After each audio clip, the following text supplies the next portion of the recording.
Hi, welcome back to Engine Shop Joe, and we are in the middle of our features and parameters special.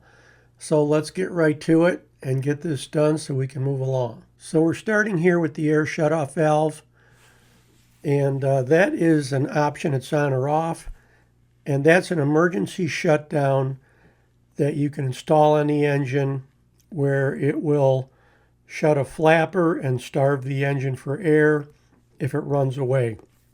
The typical places they use those is engines that would say it's on a truck and it runs into a natural gas refinery with a tanker to take on a load of gas, and there was a gas leak. The engine could run away on that gas. So that's the air shutoff valve. Alternator failure warning, that just monitors voltage. If you turn it on, once you turn that on, if this is an industrial engine, you'll have a choice of 12 or 24 volt.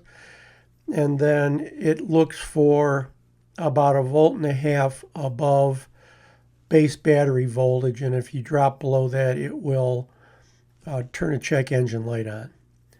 Auxiliary OEM CAN 4 baud rate, that's something that's brand new. I've never seen that before, but you can set this between 500K and 250K to make these so that the ECM would be compatible with maybe a slower OEM device. Battery power required lamp. They put this on because people were, say with service trucks, as an example, because the service trucks I knew had a battery on-off switch right by the driver's seat. So the guy would jump out of the truck on Friday and flip that switch off and go in the house, and that way Monday when he came out and flipped the switch on, the batteries weren't dead. And what happened is you'd have all kinds of faults because the SCR system didn't have time to recover the def. And the ECM also didn't have time to recover trip information and everything else that it stores after key off. So when you enable this, you have to put in a light, and then you can set it so the light's either off or on when you key off. And then let's say you set it to have the light on. When you shut the ignition key off, that light would illuminate, and you wait until that light goes out. And once it goes out, then it's safe to turn the battery switch off. You won't cause any problems. And of course, if you reverse the logic, you just wait till the light comes on and then you flip the battery switch off. The next one, clutch pedal position switch, just tells the ECM if there's a clutch pedal in the cab. And if there is, it'll look for a switch so it knows the state of that pedal. Like the new Eaton full automatics that I saw, the Ultra Shifts, that was disabled. This unit, however, had a stick shift in it, so it was enabled. Cruise control, it's either enabled or disabled. And by the way, you can have a truck that has all the switches in it for cruise control. And if you come in here and disable this, there is no cruise control. And I saw that on a lot of fleet trucks. They would turn the cruise control off because they didn't want the driver using it for whatever reason. So if cruise control is enabled, the first thing you have is cruise control type.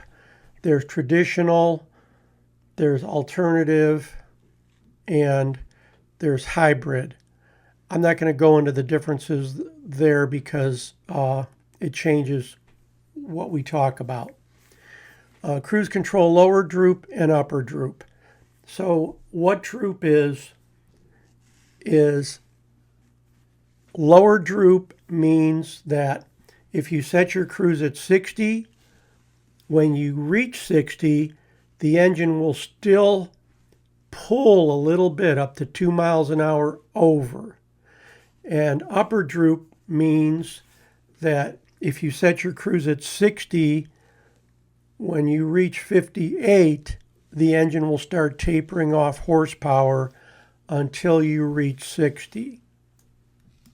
When Cummins first put adjustable droop in here where we could change it, they said guys that haul real heavy set the lower droop to 2 or 3, and guys that haul real light set the lower droop to 0 and upper droop to 2 or 3.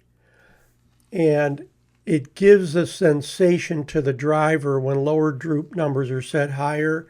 It gives a sensation to the driver that the engine is a little more aggressive or has more power.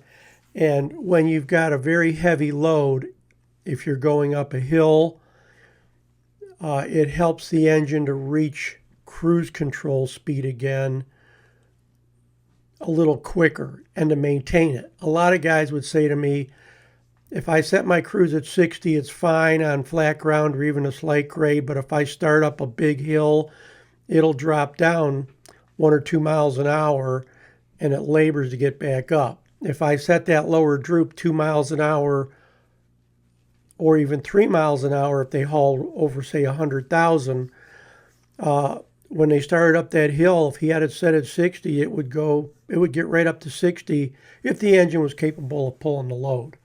So that's what the droop is about. So I'm going to stop here because I don't want to get these too long-winded and dry. So I've got a couple other videos coming up. Went down the other day and looked at a Mac for no air conditioning because it was 97 here and 80% humidity. So that'll be coming up, and you'll see the lighter side of Jake and that. But anyway, thanks for joining me, and I'll see you next week.